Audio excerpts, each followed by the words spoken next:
This is a little video that I hope will help y'all with pivoting around the ball. And I'd like it to be a totally independent skill that the dog eventually can do without you. For multiple reasons, but primarily as a fitness exercise. It's not just coming to front, it's not just coming to heel, it's its own thing. As a trick, it is one of the most valuable to do as a demonstration of a dog having fun in public you'll ever come up with. Another bonus to this. As a body awareness exercise, it's phenomenal.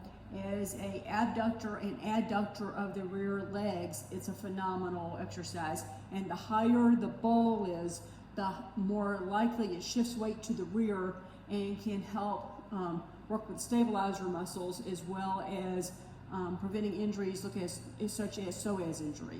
So there's a ball in front of me, and I'm going to just pick that. He's never used it before, and I'm going to ask him to come put front feet only on it. The very first week, the exercise I want to teach is to put front feet only on multiple things. When I say that, it becomes a great skill for shifting weight to the rear, another trick, a great pose for taking pictures, like phenomenal. It gives you the opportunity to have great pictures the rest of the dog's life. It is a fun trick for the dog. It's very easy. And the more things they print their front feet on only, the more they generalize that and can do it, like, especially if you want to like be in the movies or something, you can send the dog to a Target and they would go put their feet up on it. Come here, Yogi. Come here. Come here. Right here. Okay. So Yogi's going to put his front feet up, and I'm going to work with that weight right there. So I want to get this skill. I want to be able to get him to put his front feet up, and then I step away, and then I come back in the feet. The real important reason for this is that keeping the feet up on the bowl is an important skill to be able to get them to stay on the target. Otherwise, they're spinning on the ground.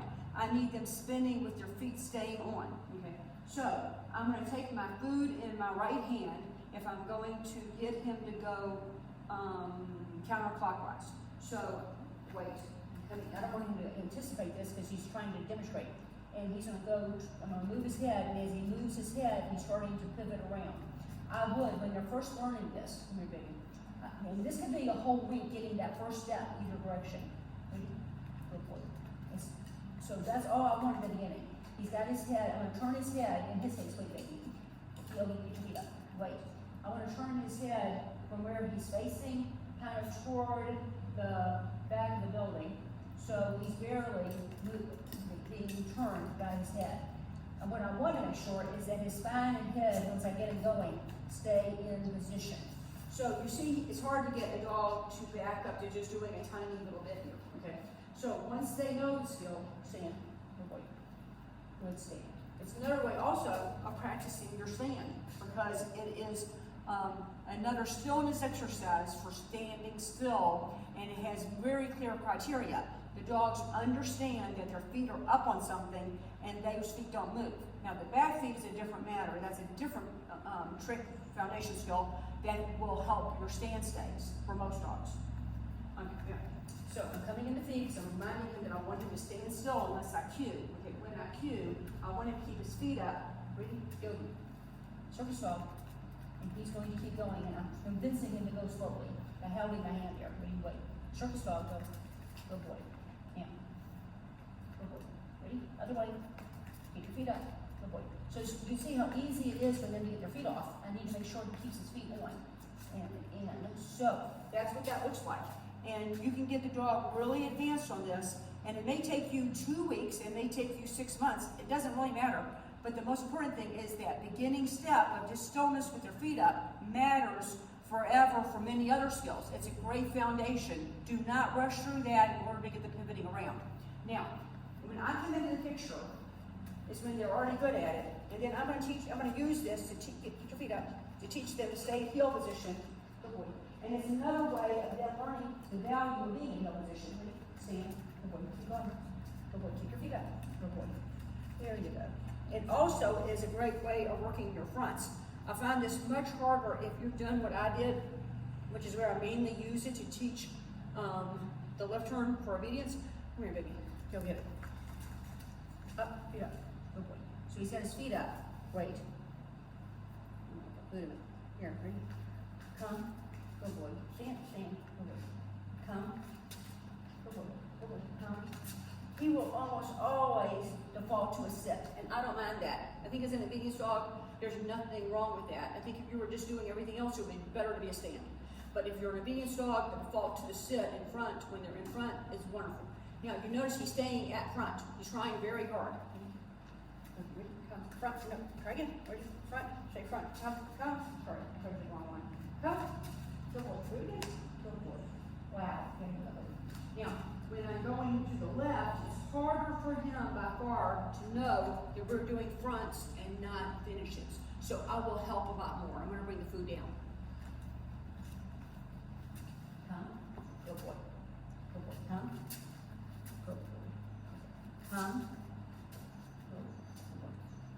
That's it. That's the skill. And then if you want to turn it into a trick, I like fancier platforms than when he's on. Bring your feet up. Good boy. No, sorry. I'm sorry. Front feet. I told you wrong. Circus dog. Keep your feet up. Try again. Circus dog. Come on. Here you. Circus dog. Circus dog. Keep your feet up. Keep your feet up. Good boy. Now, other way. Keep your feet up. Good job. You can see he needs a lot of work on fluency of staying on. Okay. But I'm going to remind y'all, you're working your abductors.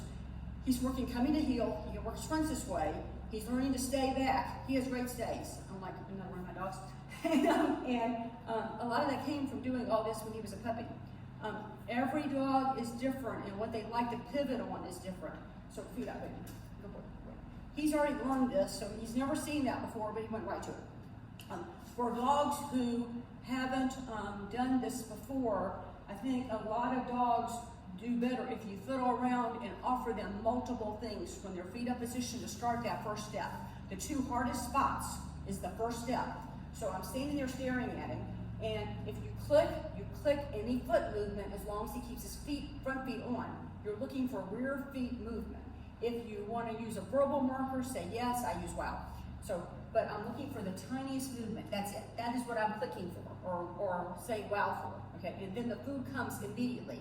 There is nothing wrong with feeding him in that position. There's also nothing wrong with sending him away to get the food. Okay, get it. Okay, again, he drives back to his platform and stands. Standing. And I want him standing there waiting for the next opportunity. And they figure out, I think they kind of figure it out better if you reward where they are and then throw a piece of food out and let them reset themselves because they are driving to get what it is you're looking on. So I'm going to look for one step, and well, of course he didn't want one step, but I'm looking for the little steps. Okay, he's not perfect at this, but don't work it as much with him as some other skills. But it is I'm going to remind everybody, it is a phenomenal trick if you're doing therapy work. It is great exercise. It's going to lead to beautiful left turns. Get in, baby. Get in. Get off here. Go. Get in. Heel. No, we're not going to do that. Get in. Apparently it's distracting. Heel. Get in. Oh, you're so good. Heel. Oh, it's okay. Good boy, baby. Good boy, Bob. That's not his best left turns, but he does it normally really well. Hope that helped y'all, and I'm going to make it a private Facebook group. Do that again. Okay. The thing that I forgot. Okay. So, this is a 9-pound dog, and I'm going to go through the difficult positions. There's two. One is the first step. So, getting that is important. Once you get that, usually it's pretty easy to get better. If you have already put yourself in the heel position with the dog before they go all the way around, you made this harder, not easier. Okay. So I want to make the dog be able to go all the way around in like a clock, both directions. And I need to get them to take the step that is so hard for them, which is where their tail, their behind, is even with your shoes. Those steps are so much more difficult because the dog feels your body pressure. So I always reward that a lot when I'm training it. From the first week of no foot movement, just getting him to stay on the platform, the round platform, to however many weeks it takes for your dog is very variable. My fastest dog was Cubby, the Pom. He got this skill in one session all the way around 3 times each way. One session. my poodle Wrigley, who was a little older than him when she learned it, but was equally driving. I got stuck at that little position thing to help when she got even with my feet. So you need to reward that a lot. So here he is, he's coming around and he's standing, you'll see him, he went right by me. He's standing right there. I need to make sure I reward that a bunch. We'll go this way now. Oh, keep your feet up. I think you're cheating. I can't really tell. Good boy. Good job. There you go.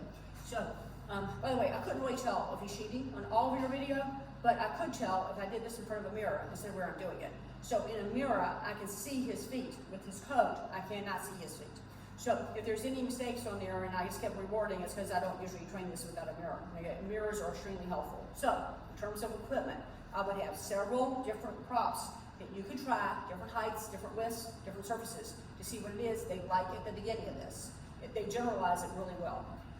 Then some dogs like square instead of round when they're first learning it. Some dogs like a little bit of a rectangle. I just don't know. Look for your pots, look in your kitchen for different things that they can do. I like to have traction on top. Now that he knows this, I don't think that piece of wood was too little traction. And then I'll be able to help y'all on the next session. I hope this helped y'all. Let me know. Thanks.